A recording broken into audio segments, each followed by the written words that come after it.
वसई में बारिश के कारण तेज बह रहे नाले में डूबने से एक 18 वर्षीय युवक की मौत होने का मामला सामने आया है। आपको बता दें कि वसई में रविवार रात से भारी बारिश हो रही थी। इसके चलते शहर के नाले उफान पर थे। वहीं नाला सुपारा में रहने वाला आर्यन शाम के समय अपने दोस्त के साथ इस इलाके में आया था, लेकिन नाले के पास कोई सुरक्षा दीवार न होने के चलते संभवतः उसका पैर फिसला हो और वो गिर गया।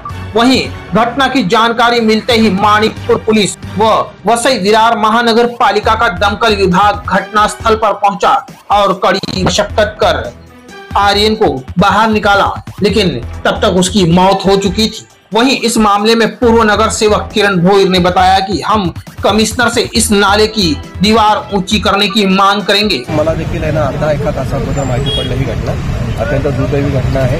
वयाच्या 17-18 वर्षाचा मुलगा आहे। एक आमच्या इकडची विख्यात पत्रकार आहे, त्याचा मुलगा एकच मुलगा होता। तो या साईडला कॉर्नरच्या साईडला बहुतेक आलेला होता, लघवीकरणासाठी आला असेल किंवा काही करण्यासाठी आला असेल। तो अचानक तोल गेल्यामुळे पडला आणि दुर्दैवी त्याचा मृत्यू झाला। त्याचं वाईट वाटतं आम्हाला। हे आताच कन्स्ट्रक्शन आपल्या नाल्याचं चालू आहे, तसं त्यांची हाईट एकदमच कमी आहे, बहुतेक त्याच्यामुळे त्याला ती हाईट नसेल कळली। जर ही हाईट आता असली असती किंवा नाला हा थोडासा उंच असला असता तर अशी दुर्दैवी घटना झाली नसती। एनिवेज मी कमिशनरला प्रयत्न करतो की लवकरात लवकर ते जो कडप्पा आहे, ती दीवार आहे, ती वरती करण्याचा प्रयत्न करू, जेणेकरून असे अपघात पुढे झाले नाही पाहिजे असा पूर्णपणे प्रयत्न करू।